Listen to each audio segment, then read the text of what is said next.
Hi, all of you awakening artists. Welcome to the show. I think this is number 5. So I'm so glad that you joined me.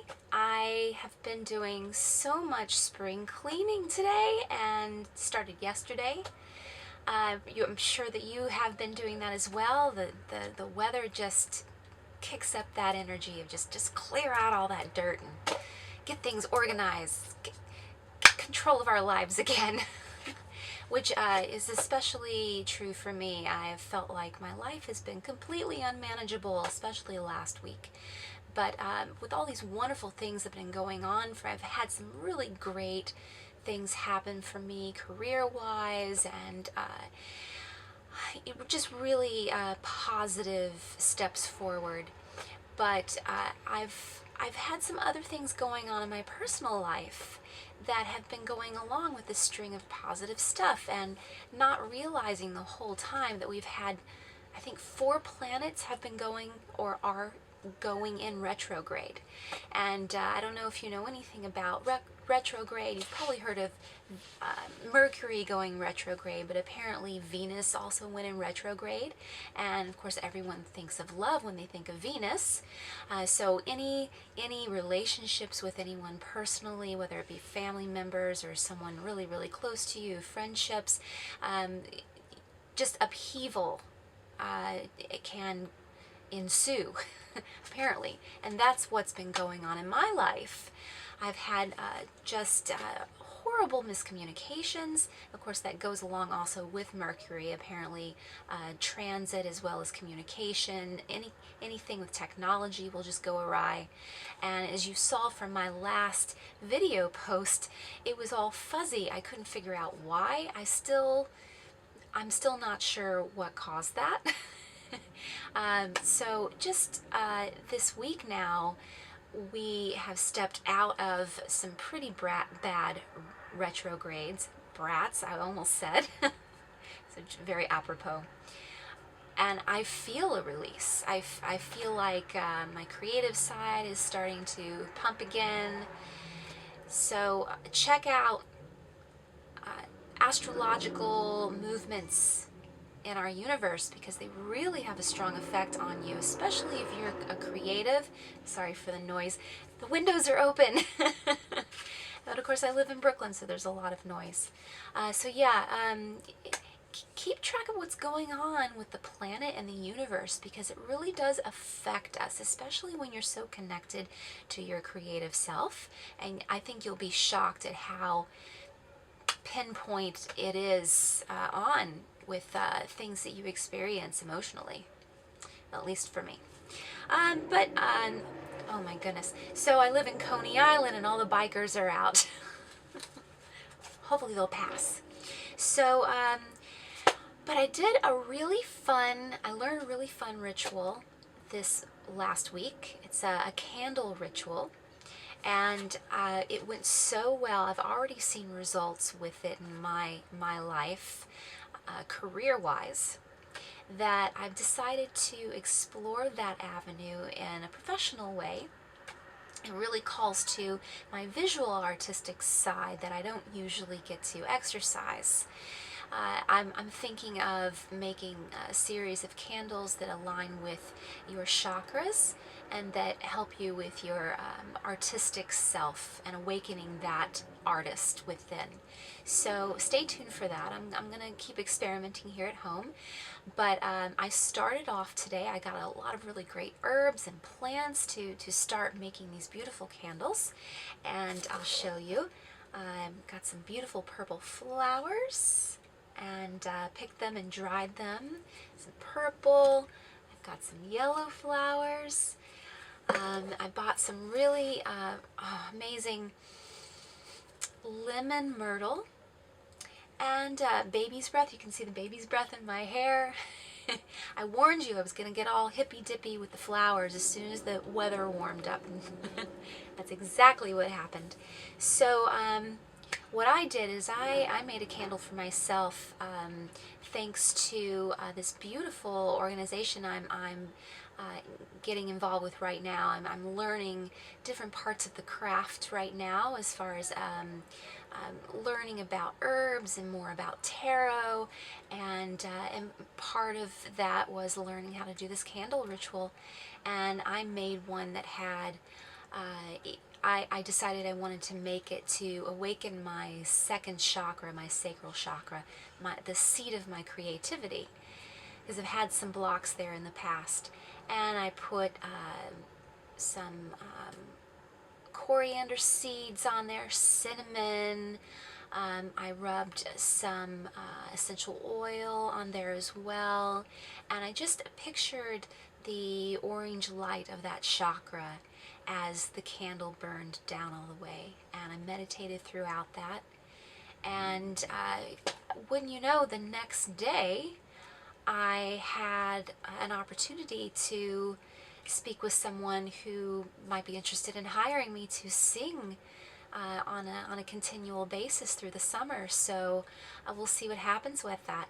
Interesting enough, and I want to warn all of you, we get in this habit of being a failure in our lives, that when blessings start to come in, or even the hint of a future blessing, we kind of want to pass it off as, oh no, that's not real. And I started doing that with this potential opportunity, and thinking to myself, well, no, there's no point in putting pop song tracks down. You know, I probably won't be a good fit for this gig if they're interested in hiring me. All these really negative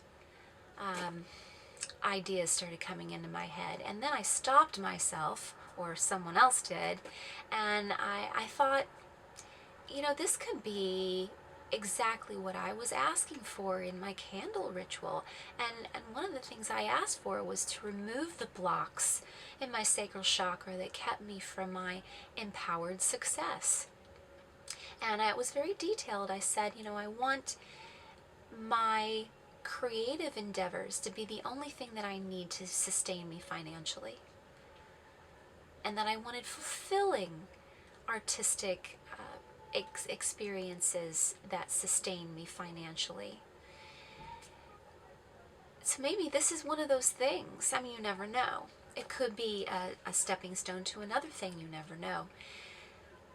So don't start to push aside possibilities like I was doing this week.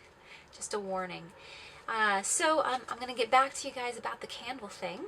I'm really excited about it anyway, because I just had so much fun making my own candle. And I'm so grateful for the teacher who taught me that. I'm also going to be interviewing soon. Got my notes.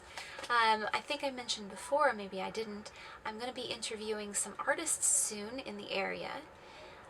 Particular artists that really align with what I'm trying to do with this show, which is to address the spiritual aspect of being a performing artist. So I'm really excited about that. This one artist in particular, she is an amazing goddess of a woman. She hails from Poland originally. She's been here in New York making beautiful video projects. She's a dancer, a choreographer, and just amazing person in general. And she's making some really bold, very much needed bold statements in her work right now, especially regarding the divine feminine. So hopefully you'll be seeing an interview with her soon.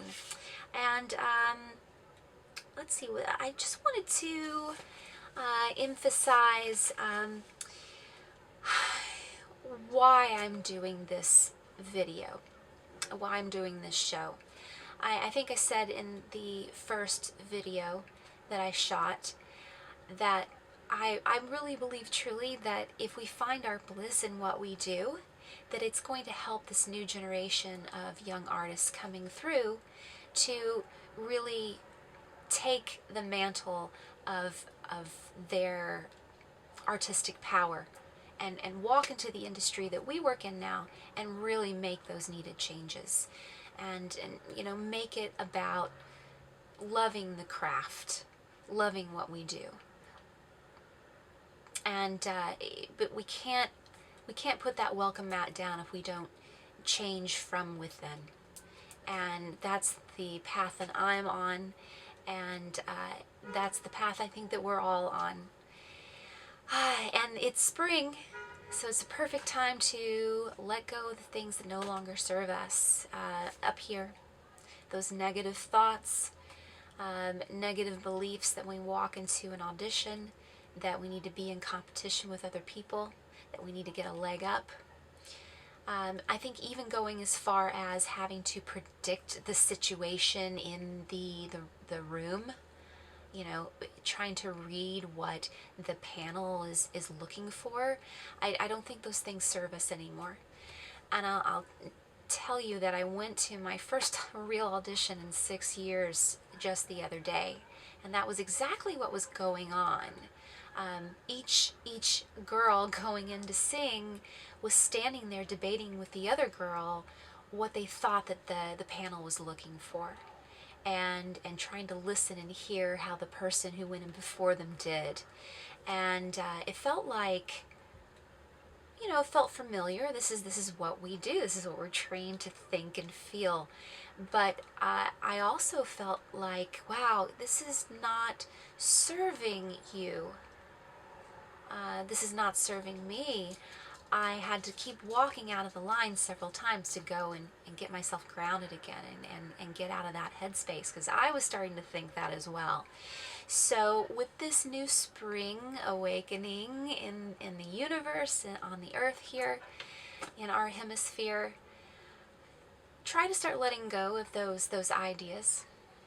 And the next time you go into an audition, if you need to, just, you know, do what I did. Just walk out of that line, get yourself grounded.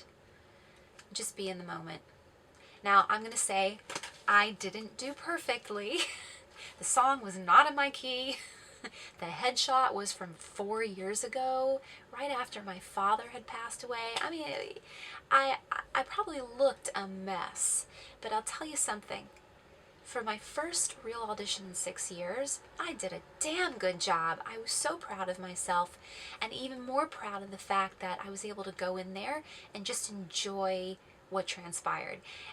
I choked a little bit on part of the song that went way low into my low register, which is not super strong. And I laughed through that part of the song, and it actually worked with my character. And I felt very happy with that. I didn't try to cover it up. It was a really great experience. Okay, so that's what I have to share this week. I love you all. Please remember to tell your friends about the show. Per YouTube rules, I can't receive a URL for the show until I have at least 100 subscribers. So subscribe! And happy spring! Get out, enjoy the weather as much as you can.